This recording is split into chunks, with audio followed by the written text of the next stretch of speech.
À l'aube, deux chiffres font vaciller un ordre ancien.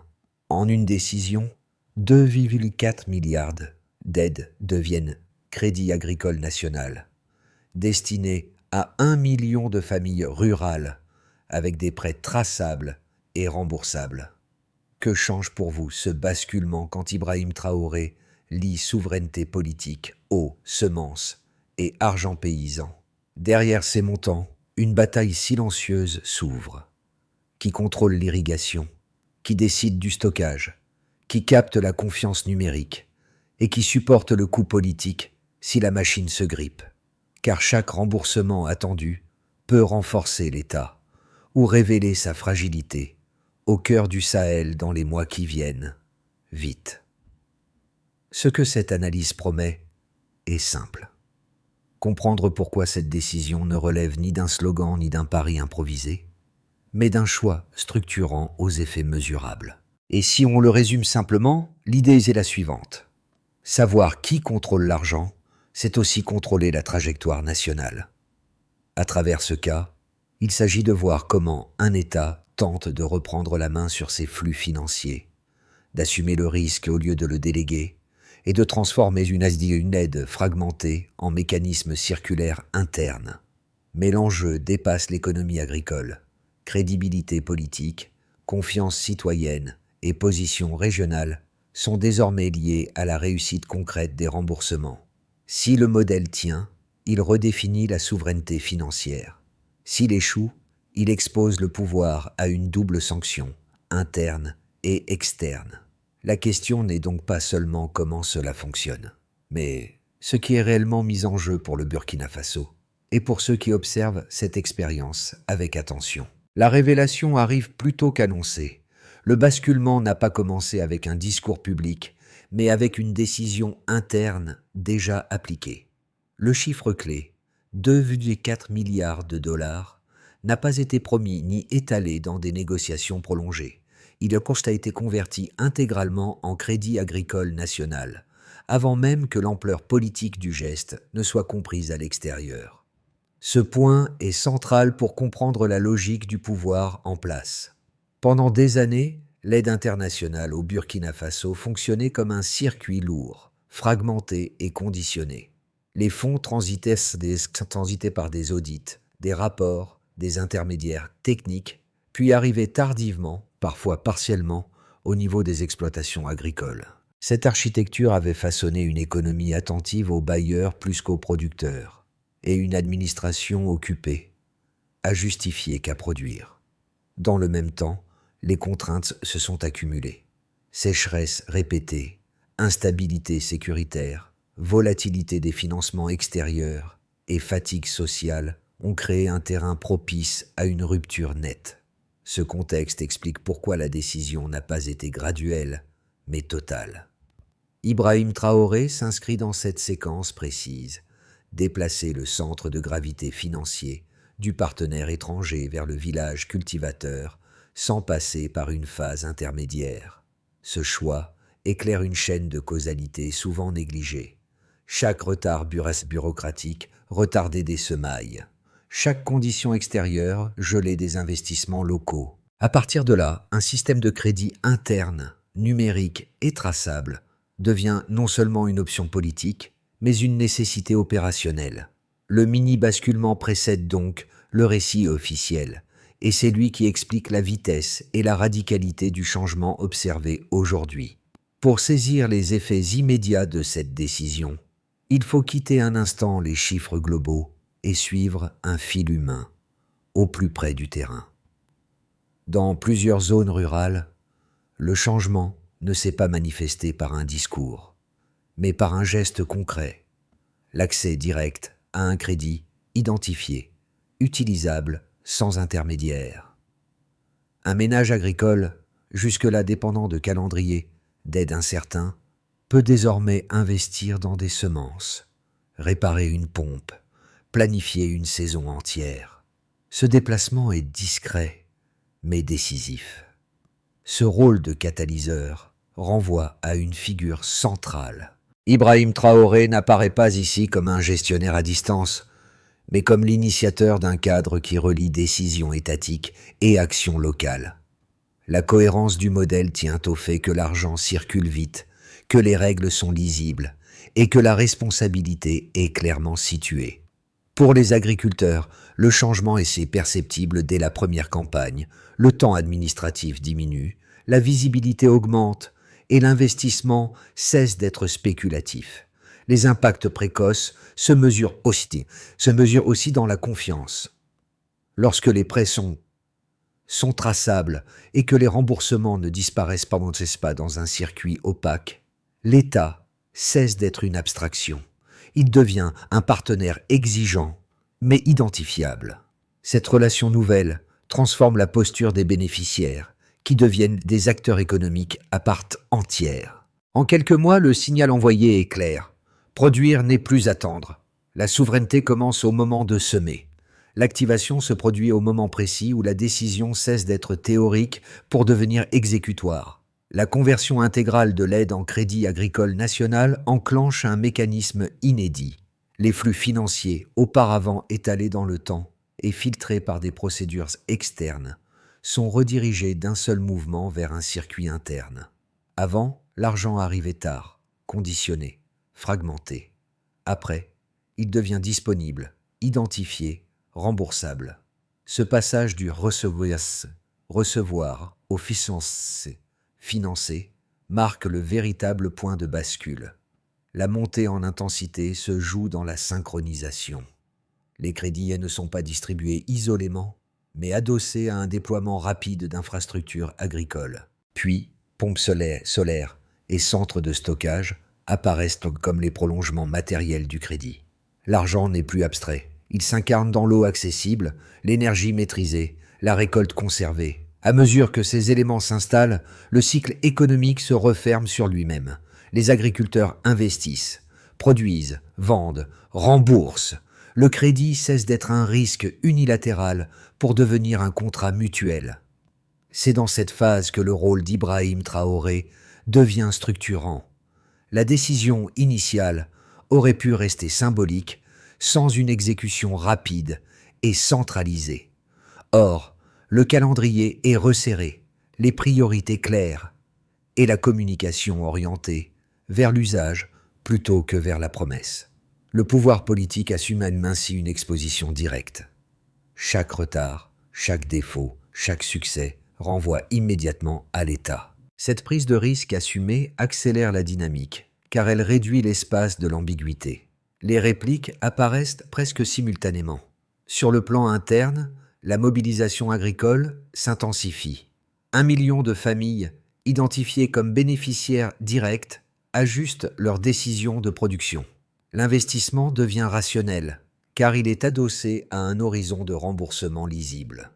Sur le plan institutionnel, la transparence numérique commence à produire ses effets. Les transactions enregistrées limitent les détournements, réduisent les conflits locaux et installent un minimum de confiance procédurale. À l'extérieur, les réactions sont plus contrastées. Certains partenaires internationaux observent avec prudence une centralisation financière qui rompt avec des décennies de pratiques conditionnelles. D'autres y voient une expérimentation risquée, potentiellement déstabilisatrice. Mais la rapidité d'exécution réduit la capacité d'intervention externe. Le modèle est déjà en place, opérationnel, mesurable.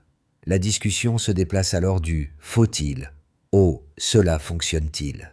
Cette séquence, activation, montée, réplique, révèle un élément clé. Le changement n'est pas progressif, il est intentionnellement abrupt. En compressant le temps politique, le pouvoir cherche à créer un fait accompli économique. La trajectoire est ainsi engagée avant que les résistances ne puissent se structurer pleinement. Le pari est clair, aller assez vite pour rendre le retour en arrière coûteux. C'est à ce stade que la question initiale ressurgit, avec plus de netteté. Si tout s'enchaîne aussi rapidement, qu'est-ce qui garantit la stabilité du système lorsque les premières échéances de remboursement arriveront et que le choc politique laissera place à l'épreuve de la durée? Au point de départ, le Burkina Faso fonctionnait avec une aide internationale éclatée, lente et faiblement productive, pour l'agriculture réelle. Le delta observé aujourd'hui repose sur un basculement mesurable, la conversion intégrale de 2,4 milliards de dollars en crédit agricole national, directement mobilisable par les producteurs. En clair, l'argent ne transite plus par des couches intermédiaires coûteuses, mais circule vers l'usage productif. D'abord, un premier indicateur. 1 million de familles agricoles intégrées dans le dispositif. Ce volume n'est pas symbolique. Il constitue une masse critique capable d'influencer l'économie nationale. Avant, l'aide touchait des projets dispersés, parfois pilotes, souvent temporaires. Cassé.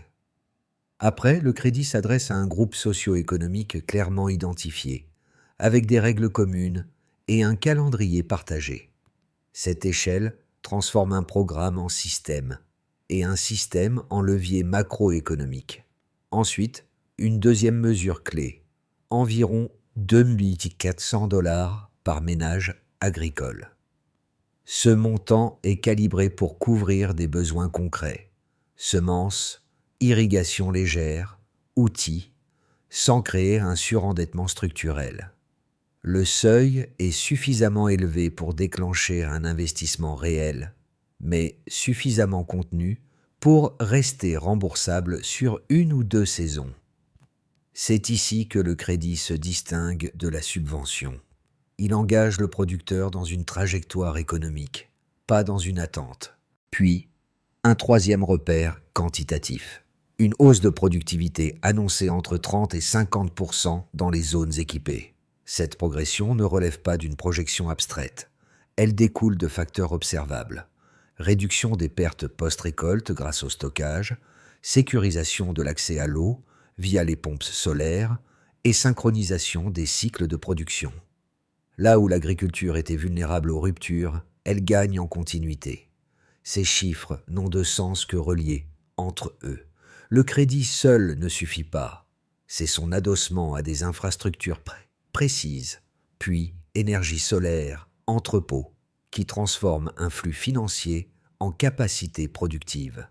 Chaque dollar prêté trouve une traduction matérielle, et chaque remboursement alimente le cycle suivant. Le système devient circulaire et donc cumulatif. La transparence numérique joue ici un rôle d'accélérateur. Chaque prêt, chaque remboursement est enregistré, consultable, traçable. Avant, l'opacité nourrissait la défiance et les fuites. Après, la visibilité crée une discipline collective. Les ménages savent que le remboursement conditionne la continuité du programme, et l'État sait que chaque défaillance est immédiatement visible. Cette symétrie d'information réduit le risque moral. Dans ce cadre, Ibrahim Traoré n'apparaît pas comme un simple garant politique, mais comme l'architecte d'un dispositif où les chiffres servent de garde-fou. Le pouvoir s'expose volontairement aux données, acceptant que la réussite ou l'échec soit lisible. C'est un changement majeur. La souveraineté financière n'est plus déclarative, elle devient vérifiable. Le delta final se résume ainsi: d'une aide fragmentée à un crédit structuré, d'une dépendance diffuse à une responsabilité partagée, d'une productivité incertaine à une trajectoire mesurable. Reste une interrogation décisive, suspendue depuis le début. Ces chiffres résisteront-ils à l'épreuve du temps, lorsque les premières tensions climatiques ou économiques testeront la solidité du modèle?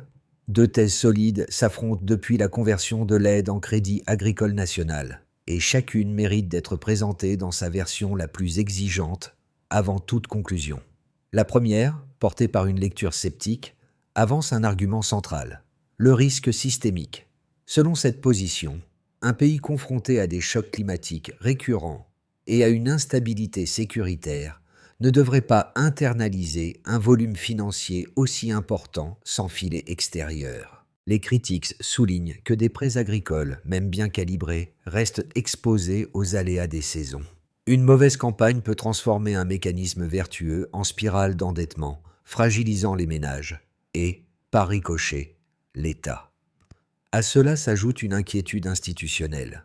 L'absence de supervision internationale est perçue comme une perte de garantie technique et disciplinaire, historiquement associée aux bailleurs. La seconde thèse, souverainiste, défend une logique inverse. Pour ses partisans, le danger réel résidait dans le système précédent. L'aide conditionnelle, fragmentée et lente, produisait peu d'actifs durables et entretenait une dépendance structurelle. Le crédit interne, au contraire, aligne les incitations.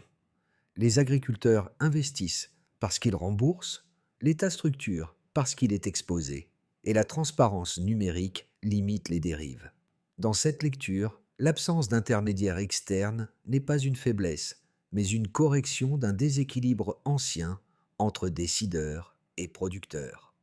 Les données disponibles permettent de resserrer le débat. Le programme ne repose pas sur un crédit isolé, mais sur un écosystème. Les infrastructures hydrauliques et de stockage réduisent précisément les risques évoqués par les sceptiques. En sécurisant l'eau et en limitant les pertes post-récolte, le modèle atténue l'impact des mauvaises saisons. De plus, la traçabilité publique des prêts introduit une discipline que l'ancien système n'offrait pas, malgré ses contrôles formels. Au cœur de l'argument le plus solide, on trouve ceci. Le modèle n'essaie pas d'éliminer le risque, il le redistribue. Là où l'aide externe masquait l'incertitude derrière des procédures, le Crédit national la rend visible et gérable. Dans ce cadre, Ibrahim Traoré assume un choix clair, remplacer une sécurité apparente par une capacité interne mesurable. La tension demeure réelle, mais à ce stade, les chiffres suggèrent bien moins une fuite en avant qu'un déplacement du centre de gravité. Le débat ne porte plus sur l'audace du geste, mais sur sa capacité à durer. La question suivante s'impose alors. Que se passe-t-il lorsque ce modèle dépasse le cadre national et commence à produire des effets régionaux visibles? Le véritable basculement apparaît lorsque l'expérience burkinabé cesse d'être lue comme une exception nationale et commence à être observée comme un précédent régional. À ce stade, la question n'est plus seulement de savoir si le crédit agricole fonctionne au Burkina Faso, mais ce qu'il signale aux pays voisins confrontés aux mêmes contraintes structurelles. Le regard se déplace vers le Sahel. Des États comme le Mali ou le Niger suivent cette trajectoire avec attention, non par mimétisme idéologique, mais par calcul stratégique. Ils voient dans ce dispositif une démonstration concrète. Il est possible de rediriger des flux financiers internes sans passer par des architectures conditionnelles lourdes. Le message implicite est puissant, car il repose sur des chiffres, des infrastructures visibles et une mise en œuvre rapide. C'est ici que la portée politique s'élargit. En assumant cette transformation, Ibrahim Traoré ne redéfinit pas seulement la politique agricole de son pays. Il modifie le champ des options perçues comme crédibles dans la région. Là où l'aide internationale structurait les choix, un modèle endogène commence à servir de référence comparative. La souveraineté cesse d'être un discours abstrait et devient une variable observable. Cette révélation médiane change l'angle de lecture. Le Burkina Faso n'est plus seulement jugé sur sa réussite interne, mais sur l'effet d'entraînement potentiel qu'il exerce. Dès lors, chaque remboursement, chaque infrastructure opérationnelle, chaque saison réussie dépasse l'enjeu national. Le programme devient un signal envoyé aux autres capitales sahéliennes. Une alternative existe, mesurable et transposable sous conditions. La question se reformule alors avec plus d'ampleur. Si ce modèle tient, quelles conséquences concrètes produit-il? Non seulement pour l'État burkinabé, mais pour les agriculteurs, les communautés rurales et l'équilibre régional dans son ensemble. Pour l'État burkinabé, la conséquence la plus immédiate est institutionnelle. En transformant l'aide en crédit national, le gouvernement récupère un levier de pilotage qu'il avait partiellement perdu. Les flux financiers deviennent lisibles, centralisés et évaluables. Cette visibilité renforce la crédibilité interne, mais expose aussi le pouvoir. Chaque défaut de remboursement, chaque dysfonctionnement technique renvoie directement à la capacité de gestion publique. Sous cette contrainte, Ibrahim Traoré engage l'État dans une relation de responsabilité continue avec les citoyens, où la souveraineté se mesure à l'exécution quotidienne, non au discours. Pour les agriculteurs, l'effet est d'abord opérationnel. L'accès au crédit, modifie les décisions de production. Les ménages investissent plus tôt, choisissent des semences plus adaptées et sécurisent l'irrigation. Le temps agricole cesse d'être suspendu à des calendriers d'aide incertains. Cette autonomie accrue s'accompagne toutefois d'une obligation nouvelle, rembourser. Le producteur n'est plus bénéficiaire passif, mais acteur financier. Le gain est une capacité d'anticipation. Le coût est une exposition directe aux aléas climatiques et de marché. Les communautés rurales perçoivent un changement plus diffus, mais durable. Les infrastructures associées au crédit, puits, pompes solaires, recueils, centres de stockage, transforment la vie quotidienne. L'accès à l'eau se stabilise, les pertes post-récolte diminuent et des emplois locaux émergent autour de la maintenance et de la logistique. Cette matérialité renforce la cohésion sociale, car les bénéfices sont visibles et partagés. Là où l'aide extérieure laissait peu de traces tangibles, le nouveau modèle ancre la transformation dans l'espace. À l'échelle régionale, enfin, le programme produit un effet de signal. Les pays du Sahel observent une trajectoire alternative à la dépendance conditionnelle. Le Burkina Faso devient un cas de référence, non parce qu'il est exempt de risques, mais parce qu'il rend ces risques calculables. Cette visibilité modifie les rapports de force symboliques. L'Afrique sahélienne n'apparaît plus seulement comme un espace d'assistance, mais comme un laboratoire de politique endogène. Ces 4 niveaux se renforcent mutuellement. Si l'un faiblit, l'ensemble vacille. Mais s'ils tiennent, le modèle dépasse son cadre initial. La question n'est donc plus de savoir s'il change quelque chose, mais jusqu'où cette onde de choc peut se propager dans les mois à venir. Le premier scénario, dit de base, prolonge la dynamique actuelle sans rupture majeure. Le système de crédit fonctionne de manière régulière, avec des taux de remboursement globalement maîtrisés. Les infrastructures agricoles continuent d'être déployées à un rythme soutenu, stabilisant l'irrigation et réduisant les pertes. L'État ajuste progressivement les règles opérationnelles, corrigeant les frictions locales sans modifier l'architecture centrale. Dans cette trajectoire, le modèle s'installe comme un pilier de la politique économique, sans provoquer d'escalade diplomatique majeure ni d'emballement interne. La souveraineté progresse par consolidation. Le scénario optimiste repose sur un effet d'entraînement plus rapide. Les premières saisons agricoles réussies renforcent la confiance des ménages, ce qui améliore encore les remboursements et alimente le cycle de crédit. Les gains de productivité se diffusent au-delà des zones initialement ciblées, stimulant l'emploi rural et la transformation locale. À l'extérieur, plusieurs pays sahéliens initient des mécanismes comparables, ouvrant la voie à des coopérations régionales. Dans ce contexte, Ibrahim Traoré capitalise politiquement sur des résultats visibles et transforme une réforme sectorielle en marqueur stratégique durable. Le scénario dégradé, enfin, met en lumière les vulnérabilités. Des chocs climatiques ou des dysfonctionnements de gestion entraînent une hausse des défauts de remboursement. La pression sur l'État augmente, car le système repose sur sa crédibilité opérationnelle.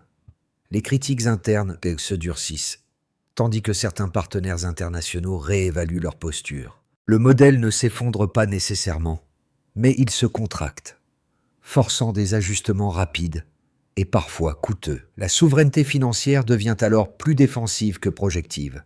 Ces 3 trajectoires ne sont pas des prédictions, mais des cadres de lecture. Elles montrent que l'enjeu central n'est pas l'intention politique initiale, mais la capacité d'adaptation face à l'incertitude. La clé réside moins dans le choix du modèle que dans sa gouvernance quotidienne. Si les mécanismes d'apprentissage et de correction fonctionnent, la trajectoire peut rester ascendante. Sinon, le risque de fragilisation augmente. La question à garder en tête est simple. Quelle décision, prise aujourd'hui, pèse le plus sur la trajectoire de demain? Cette transformation ne se lie pas uniquement à l'échelle d'un État ou d'un secteur. Elle entre en résonance avec des attentes très différentes selon le point de vue de chacun. Pour celles et ceux qui s'intéressent à la souveraineté, le cas burkinabé propose une grille de lecture concrète. Il montre comment le contrôle des flux financiers modifie la capacité de décision politique, non par déclaration, mais par exécution. La question devient alors universelle. À partir de quel moment un pays cesse-t-il de subir ces contraintes et commence-t-il à les organiser? Pour les acteurs économiques, entrepreneurs ou gestionnaires, l'expérience met en lumière un autre enjeu, la prévisibilité. Un système de crédit interne, même imparfait, crée un horizon plus lisible qu'une aide conditionnelle fluctuante. La stabilité relative des règles, la traçabilité des flux et l'adossement à des infrastructures tangibles transforment l'agriculture en espace d'investissement rationnel. Cette logique intéresse bien au-delà du Burkina Faso, car elle touche au lien entre finance, production et confiance. Du point de vue social, enfin, le changement est narratif. Les communautés rurales ne sont plus décrites comme des bénéficiaires fragiles, mais comme des acteurs engagés dans un cycle de responsabilité. Le remboursement n'est plus une contrainte imposée, mais la condition d'une continuité collective. Cette bascule modifie la relation à l'État, perçu non plus seulement comme distributeur, mais comme partenaire exigeant. Dans cette convergence de lecture, Ibrahim Traoré apparaît comme le point de cristallisation d'un débat plus large. Jusqu'où un pouvoir politique peut-il aller lorsqu'il accepte d'exposer ses choix aux résultats mesurables? Le spectateur est alors invité à dépasser le cas burkinabé pour interroger ses propres repères. Dans un monde marqué par l'incertitude, quelle forme de contrôle, de risque et de responsabilité juge-t-on acceptable pour construire un avenir durable? Pour que le modèle conserve sa cohérence au-delà de l'élan initial, une feuille de route claire s'impose, articulée autour de quelques étapes vérifiables. La première consiste à sécuriser la gestion du crédit. Cela implique un suivi numérique rigoureux des prêts et des remboursements, mais aussi un accompagnement ciblé des ménages les plus exposés aux aléas climatiques. L'objectif n'est pas d'annuler le risque, mais de l'absorber collectivement avant qu'il ne se transforme en crise de confiance. La deuxième étape concerne l'infrastructure, véritable colonne vertébrale du dispositif. Les puits, pompes solaires et centres de stockage doivent être entretenus, étendus et connectés aux zones encore marginalisées. Sans cette continuité matérielle, le crédit perd sa traduction productive. Ici, le rôle de l'État est central. Planifier, prioriser, mesurer l'impact, puis ajuster. La souveraineté se joue dans cette capacité à transformer un investissement en rendement durable. Troisièmement, il est nécessaire de renforcer la transparence publique. Rendre les données accessibles ne suffit pas. Encore faut-il qu'elles soient compréhensibles. Des indicateurs simples, régulièrement publiés, permettent aux citoyens d'évaluer la performance du système. Cette lisibilité protège le pouvoir politique autant qu'elle l'expose.